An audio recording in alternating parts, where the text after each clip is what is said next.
ട്രംപിന്റെ ഏറ്റവും പുതിയ ഭീഷണിയാണ് നിലവിൽ ഇത്തരത്തിൽ പുറത്തു വന്നിരിക്കുന്നത്. അദ്ദേഹം പറയുന്നത് ഇപ്പോൾ ഹോർമുസ് കടലിടുക്ക് ഉടൻ തുറക്കണം, അതുപോലെ തന്നെ ഇറാൻ ഒരു ഡീലിന് തയ്യാറാകണം എന്നുള്ള ഒരു മുന്നറിയിപ്പാണ് ട്രംപ് നൽകുന്നത്. അതിൽ ഡീല് ഇപ്പോൾ ഏറെക്കുറെ ഒരു ധാരണയായിട്ടുണ്ട് ഇറാനുമായിട്ട്.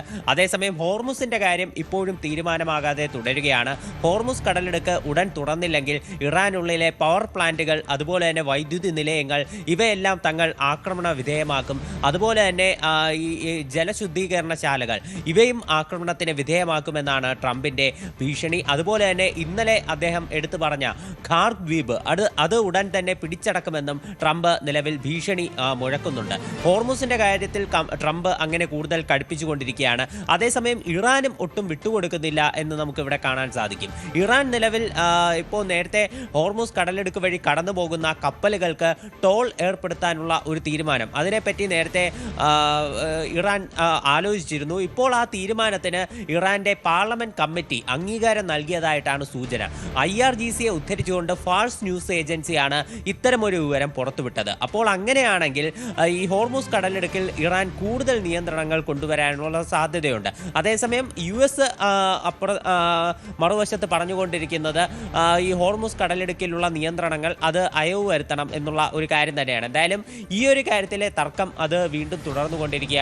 ഇപ്പോൾ ഏറ്റവും പുതുതായിട്ട് ട്രംപ് ഇറാനിൽ നടന്ന മറ്റൊരു ആക്രമണത്തിന്റെ ദൃശ്യങ്ങളും തന്റെ സാമൂഹ്യ മാധ്യമ അക്കൗണ്ട് വഴി പങ്കുവച്ചിരുന്നു. അദ്ദേഹം കൂടുതലായി ഇറാനിയൻ ജനതയെ ഓർമ്മിപ്പിച്ചുകൊണ്ടിരിക്കുകയാണ്. ഇറാനിലുള്ള പഴയ ഒരു റെജീം അത് തങ്ങൾ മാറ്റം കൊണ്ടുവന്നതാണ്. ഇപ്പോൾ പുതിയ വിഭാഗം നേതാക്കളുമായിട്ടാണ് ചർച്ച നടത്തുന്നത്. ഇതെല്ലാം ട്രംപ് എടുത്തു സൂചിപ്പിച്ചിരുന്നു. കഴിഞ്ഞ ദിവസം അദ്ദേഹത്തിന്റെ പ്രസ്താവനയിലടക്കം എടുത്തു പറഞ്ഞത് അവിടെ ഒരു ഭരണമാറ്റം കൊണ്ടുവരുന്നതിൽ തങ്ങൾ വിജയിച്ചു എന്നതാണ് ട്രംപ് എടുത്തു പറയുന്നത്.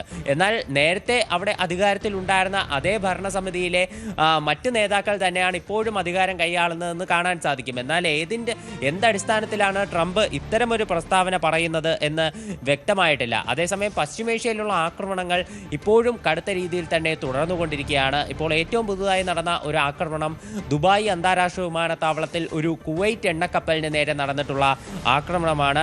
അൽ സൽമി എന്ന് പറയുന്ന ഒരു എണ്ണക്കപ്പലിന് നേരെയാണ് ആക്രമണം ഉണ്ടായത്. കുവൈറ്റിൻ്റെയും അതുപോലെ തന്നെ സൗദി അറേബ്യയുടെയും എണ്ണയായിരുന്നു ഈ കപ്പലിനകത്തുണ്ടായിരുന്നത്. ഏതാണ്ട് 2 മില്യൺ ബാരൽ വരുന്ന ക്രൂഡ് ഓയിൽ ഈ കപ്പലിൽ ഉണ്ടായിരുന്നതായിട്ടാണ് വിവരമുള്ളത്. ഇറാനിയൻ അറ്റാക്കാണ് ഈ കപ്പലിന് നേരെ ഉണ്ടായതെന്നാണ് കുവൈറ്റ് പെട്രോളിയം മന്ത്രാലയം സ്ഥിരീകരിക്കുന്നത്.